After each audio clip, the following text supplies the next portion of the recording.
अत्यन्तै भक्ति गर्नुपर्छ, सेवा गर्नुपर्छ। यसरी भक्ति गरियो भने हाम्रो रक्षा हुन्छ। हामीलाई माङले जगेर्ना गर्छ, माङको माया गर्नुपर्छ। माङले यसो माया गर्यो भने सब हामीलाई त्यही भएर पुग्छ। हामीले भक्ति राम्रो गर्नुपर्छ। तपाईहरूलाई निरन्तर भनिरहेको छु। अब के हुन्छ त भन्दाखेरि यहाँ हाम्रो देशमा यस्तो खालको तनाव छ नि, झै झगडा छ नि, अबको दिनमा यसको बाजे बाजे हुन्छ है। अब त हामी यसबाट पनि बच्नु पर्यो। यो हाम्रो मागको नै रूप हो, त्यो पनि शान्ति गर्नुपर्छ। होइन जुन चाहिँ माग्नारा फेन्नारा भनेको मागको एउटा नराम्रो रूप हो। त्यो नराम्रो रूप चाहिँ मागले आफैले शान्ति गरेपछि मागको शक्ति गर्ने, मागको भक्ति गर्ने, सेवा गर्नेहरूलाई मागले हामीलाई बचाउनुहुन्छ। त्यो मागको आफ्नो जिम्मेवारी हो। यहाँ तपाईहरू आउनुभयो, सेवा गर्नुभयो, भक्ति गर्नुभयो, धार्मिक स्थलमा बस्नुभयो। यसरी तपाईहरू आएर यहाँ अत्यन्तै धैर्यतापूर्वक मागको सेवा भक्ति गर्नुभएकोमा हामीलाई खुसी लागेको छ। अहिलेको परिस्थिति यस्तो छ, यस्तो परिस्थितिमा पनि तपाईहरू आउनुभएको छ, यसमा हामीलाई ज्यादै खुसी लागेको छ। हामी यसरी भेला भएर तागेरा निगा भुमाङको सेवा भक्ति गरिरहेका छौँ। माङवा अनाक्तुम हाङवा अनाक्तुम, सिद्धि शक्ति माग्यौं, अन्न धन्नको सह माग्यौं। हामीले मागेका कुरा तागेरा निगा भुमाङसँग पाएका छौं। अहिले माङको ढोकामा यस्तो देख्छु भन्दाखेरि संसारमा विभिन्न मुलुकहरूमा धेरै झै झगडा हुने लक्षण देखा परेको छ। मान्छे मान्छेमा नोक्सान हुने संकेत देखिराखेका पनि छौं। अब यो संसारमा बिहान बेलुका धुपधुवार राम्ररी गर्नुपर्छ, युमाको भक्ति चाहिँ राम्रो गर्नुपर्छ। अनि यो 60 सालमा अलिकति हावाको चक्कर पनि छ। हावाले पनि निकै नोक्सान गर्छ। मान्छे त त्यसै पनि बाजी राखेकै छन्, यो साल अन्न त हुन्छ, तर हावा हुण्डरीले अलिक लगिदिन्छ कि जस्तो छ। तर उत्तरी क्षेत्रमा हिउँ ज्यादा पर्छ, जाडो पनि अलिक ज्यादा हुन्छ र यसपालि आलु चाहिँ जोडले फल्छ। आलु खेती गर्न पाइयो भने आलुको खेती सप्रिन्छ, तर खेतीपाती आनन्दले गर्न नदिनेहरू पनि छन्। तराई क्षेत्रमा धान अत्यन्तै राम्ररी फल्छ, तर हावाले अलिक बिगार्छ कि भन्ने लागेको छ। मकै अलि रोग लाग्छ। अन्न सह त पाउन त पाएकै छौं, तर अलिक रोग व्याधि लाग्छ। मान्छेहरूमा पनि रोग व्याधि निकै लाग्छ। त्यस्तोबाट बच्नको लागि शुद्ध मन गरेर, शुद्ध आचरण गरेर बिहान बेलुका अत्यन्तै राम्ररी मागको धुपधार चाहिँ गर्नुपर्छ। संसार, राष्ट्र, देश देशका सबै मान्छेहरूमा शान्ति होस्, चराचरमा नै शान्ति होस् भनेर सेवाधिक सारिक चोकमा पौं आदाङबासे भन्न चाहन्छु तपाईहरूलाई। यही कुरा नै तपाईहरूलाई सधैँ भनिरहेको छु। अब संसारमा अनेक हुन्छ, मान्छे पनि बाँच्दै गर्छन्, हावा पनि आउँदै गर्छ, लुब्लिन थाङ्लापत, यस्तै प्रकारको अनेक थरी हुन्छन्। यस्तो परिस्थितिबाट बच्न साह्रै सेवा गर्नुपर्छ है। सेवाबाट हामी बच्नुपर्छ। हामी बाँच्ने आधार यही मात्र छ है। माङेले अनि आबिरे आङ आवारो हामीलाई बाँच्ने आधार दिएको छ, तर चिन्न सकेका छैनौं। कन लाजे ओ यम्बा लुब्लिनाङ थाङाफा आङ जोड चौकलाई अग्लो घरिघरि कन खाम्बिक मानिन कुबुरने हेन शान्ति होस् भनेर मैले साह्रै मागको सेवा भक्ति गरेको छु, तर पनि टार्न नसकिने जस्तो छ। त्यसैले अलिक भक्ति राम्रो गरौं। अब मान्छे र राजाबासाहरूमा अत्यन्तै अशान्ति हुँदै जान्छ, त्यो पनि शान्ति होस् भनेर सेवा गर्दै जानुपर्छ, सेवा भक्ति गर्नुपर्छ। कोही मनाहा जंगल ओ मेलासे आङ मनासे मा मेदोर आङ म्या हेनङ शान्ति पुङ्ल लरिक। हामी यस्तो नराम्रो बाटोमा लाग्नु हुँदैन। मागको दोख हुन्छ, पृथ्वीले दोख दिन्छ, आकाशले दोख दिन्छ, सूर्य पञ्चतत्वको दोख दिन्छ, हावा पानीले दोख दिन्छ। हामीले नराम्रो कर्म गर्नु हुँदैन। तपाईहरूले यो कुरा पनि राम्ररी ध्यान दिनुपर्छ। हाम्रो किराँत भाषामा ताङ अम्बा भन्छ। हामीमा ताङ अम्बा सारी पोगे आङवा मेम्बी कन ताङ अम्बाले युवा युवतीहरूमा नराम्रो बाटोमा लाई पठाएको छ। यसको पनि राम्रो सेवा गर्नुपर्छ। ताङ अम्बा भनिन्छ क्या हाम्रो भाषामा। यो ताङ अम्बा चाहिँ कस्तो हुन्छ भन्दाखेरि उमेर पुगेका जवानहरू युवा युवतीहरूलाई नराम्रो बाटोमा लगाउँछ। त्यसकारणले हामीले ताङ अम्बाको पनि साह्रै राम्रो भक्ति गर्नुपर्छ।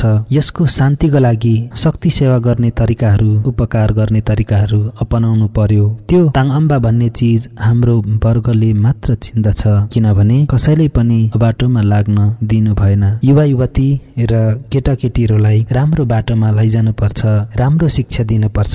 दुर्व्यसनी जस्ता जाँड रक्सी धुम्रपानबाट टाढा राख्नुपर्छ। यो विभिन्न किसिमको सुर्ती, बिडी, खैनी, चुरोट, हिरोइन, चरेसहरू, गाजा, कानीहरू छन्। त्यसबाट राम्रो जोगाउनु पर्छ। नानीहरू केटाकेटीहरूलाई राम्ररी जोगाउनु पर्छ। विभिन्न किसिमका मादक पदार्थहरूबाट छोराछोरीहरूलाई जोगाउनु पर्छ। बाबुआमाले आफ्नो नानीहरूलाई राम्रो बाटोमा लैजानुपर्छ। यो कुरामा तपाईँ हामी सबै लागेर समाज सुधारमा लाग्नुपर्छ। हाम्रो समाज सुधारको लागि हामीले ध्यान दिनुपर्छ। हामीले हाम्रा नानीहरूलाई नराम्रो खेल जस्तै तास खेल्ने, जुवा खेल्ने जस्तो खेल खेल्न दिनु हुँदैन। यस्ता कुराहरूबाट टाढा राख्नुपर्छ।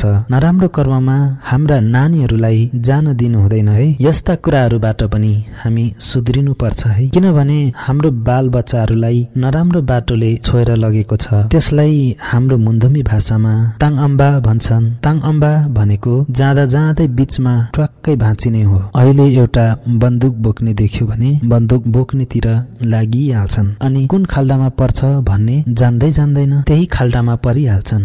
भिरमा परिन्छ भन्ने पनि जान्दैन अनि मरेको मरेकै, गएको गएकै सुहा भइहाल्छ अनि त सकिहाल्छ नि। सबै कुराहरूबाट हाम्रो सन्तानलाई बचाउनु पर्छ अनि हामी पनि बाँच्नु पर्छ।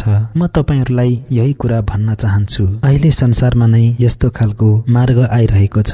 हामीले यसलाई शान्ति गर्नुको निमित्त एकदम सेवा भक्ति गर्नुपर्छ। हामीले कुनै ठाउँमा सेवा पूजा गर्नुपर्छ। हामीले कुनै ठाउँमा यज्ञ गर्नुपर्छ, कुनै ठाउँमा सेवा पूजा गर्नुपर्छ, भक्ति गर्नुपर्छ, व्रत बस्नुपर्छ अनि मात्र यो कुरा टाढिँदै जान्छ, नभए टाढिँदैन। त्यसले गर्दा तपाईहरुलाई नजिकमा के भन्न खोजेको भन्दाखेरि जहाँ रहेर पनि माङको सेवा भक्ति चाहिँ राम्रो गर्नुपर्छ है। हामी स्वदेश विदेशमा रहेका छौं, जहाँ रहेर पनि माङको सेवा भक्ति राम्ररी गर्नुपर्छ है। किनभने यो पृथ्वी बिमार भएको छ। पृथ्वी बिमार भएपछि मान्छे बिमार हुन्छ, मान्छे मरिन्छ, मान्छे सखाप हुन्छ। पृथ्वी बिमार भएपछि मान्छेको वृद्धि, विवेक र दिमागमा अनेक प्रकारको उताउलो हुँदै जान्छ। त्यसले गर्दाखेरि पृथ्वी मातालाई, आकाश पितालाई हामीले राम्ररी भक्ति गर्नुपर्छ।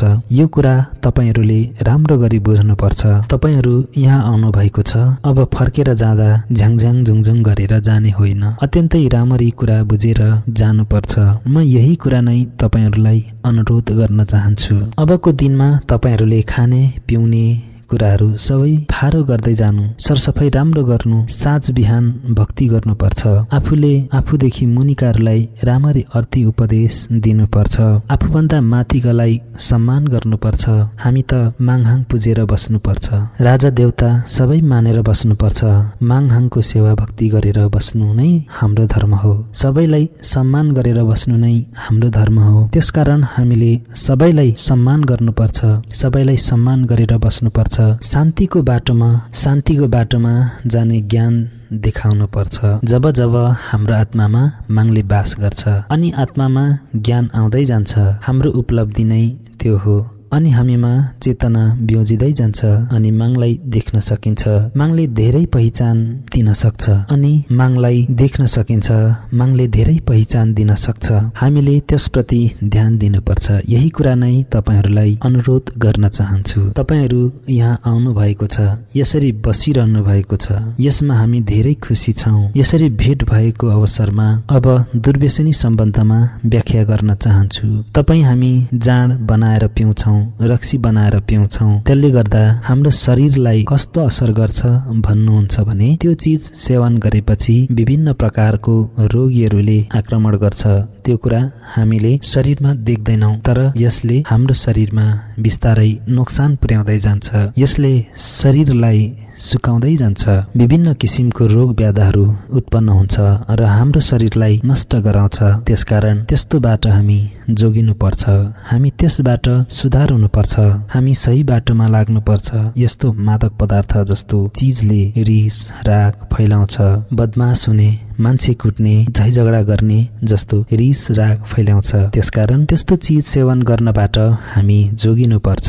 हामी किराँत जातिमै यस्तो छ। यसै पनि रिसाहा जाति, त्यो रिस उठाउने चीज खाएपछि त्यसै रिसाउँछौं। रिसिएर पछि के हुन्छ भन्दाखेरि हाम्रो शरीर अङ्गभङ्ग हुन्छ अनि दबाई गर्नु पर्यो, डाक्टरलाई देखाउनु पर्यो, उपचार गर्नु पर्यो। फेदाङमा साधु सन्त महन्तहरूलाई देखाउनु नै पर्यो। त पैसा त खर्च नै हुन्छ, दबाई पानी गर्नु पर्यो, खर्च खर्च नै हुन्छ। विभिन्न किसिमको रोगहरू लाग्छ, चिनी रोग लाग्छ, के जातिको रोग लाग्छ, यही अनेक रूप हुन्छ। त्यसले गर्दाखेरि हामी त्यसबाट अलिक सिद्धि रहनुपर्छ। यो कुरामा चाहिँ तपाईहरुसँग हार्दिक अनुरोध गर्न चाहन्छु। हाम्रो चालचलन जुन छ नि, ती चालचलनहरू गाउँघर र गाउँ समाजमा सुधार गर्दै जानुपर्छ। हामी अत्यन्तै सुधार हुँदै जानुपर्छ। हामीले गरिबलाई माया गर्नुपर्छ, धनीलाई पनि माया गर्नुपर्छ, भाइ बन्धुहरूलाई माया गर्नुपर्छ। हामीले पटक्कै क्रोध, घमण्ड, अहंकार गर्नु हुँदैन। हामी रिसिनु हुँदैन। रिसाउनेहरूलाई सम्झाउनु पर्छ। ऊ आफै सही बाटोमा आइहाल्छ, त्यो निश्चित छ। तपाई भक्तजनहरूलाई यो बाटोमा ल्याउनलाई हामीले धेरै दुःख गरेका छौं। ती सबै नै दुःखहरूको बारेमा भनेर त साध्य नै छैन। अनि मात्र अहिले तपाईहरु यो बाटोमा आउनु भएको छ। अहिले तपाईहरु चुरोट खैनी, सुर्ती जस्ता दुर्व्यसनी चीजहरू सेवन गर्नुहुन्न। तपाईहरुले ती चीजहरू अहिले खानु भएको छैन। अहिले यहाँनेर तपाईहरु शान्तसँग बस्नु भएको छ, आनन्दले बस्नु भएको छ।